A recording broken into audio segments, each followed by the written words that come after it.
Le Christ Pantocrator est un Christ en gloire, c'est la représentation artistique de Jésus-Christ, dans son corps glorieux par opposition aux représentations plus humaines du Christ souffrant la passion sur la croix, ou celle de l'enfant Jésus. Il s'agit d'une représentation eschatologique de Jésus-Christ lors de la parousie à la fin des temps après le jugement dernier. L'adjectif, venu du grec Pantocrator, signifie tout-puissant, et cette toute-puissance est exprimée par une lumière sans ombre, par le nimbe qui entoure la tête et des symboles, comme les lettres grecques, alpha et oméga. Le Christ Pantocrator est une représentation privilégiée de l'art byzantin, qui montre le Christ en buste, tenant le livre des Saintes Écritures dans la main gauche, et levant la main droite dans un geste d'enseignement codifié, qui invite à la vie éternelle. Le Christ en majesté, autre forme du Christ en gloire, se distingue du Pantocrator par une représentation du corps complet du Christ, debout ou assis sur un trône au centre d'une mandorle. C'est la représentation privilégiée par l'Occident médiéval, particulièrement sur les tympans des églises romanes et gothiques.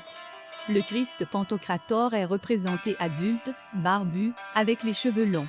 Il tient le plus souvent un livre et esquisse un geste de bénédiction, ses deux doigts tendus symbolisant la double nature, humaine et divine, du Christ et les trois autres joints figurant la Trinité. La difficulté pour les artistes de l'époque était effectivement d'arriver à représenter la nature humaine du Christ dévoilant la nature sacrée de Dieu à travers son visage. La plus ancienne représentation du Christ Pantocrator conservée du VIe siècle et se trouve au monastère Sainte-Catherine du Sinaï, en Égypte. Le réalisme de la figuration surprend par rapport aux œuvres datant du Moyen Âge.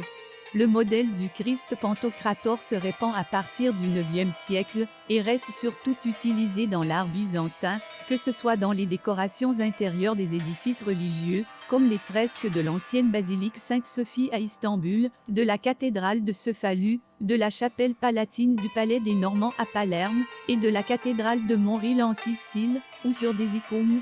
La plus grande représentation du Christ Pantocrator est dans l'église Saint-Sava à Belgrade.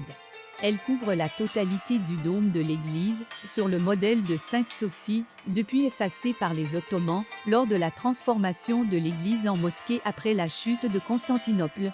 Cette figure du Christ Pantocrator influencera largement l'Occident chrétien, qui privilégiera la représentation du Christ en pied, debout ou assis sur un trône, définissant ainsi un Christ en majesté, fréquemment représenté sur le tympan des cathédrales, ou dans les arts décoratifs comme l'enluminure. Après la chute de Constantinople en 1453, les artistes grecs orthodoxes fuient en Italie, où ils popularisent le Christ Pantocrator, qui sera par la suite connu sous le nom en Occident de Salvator Mundi.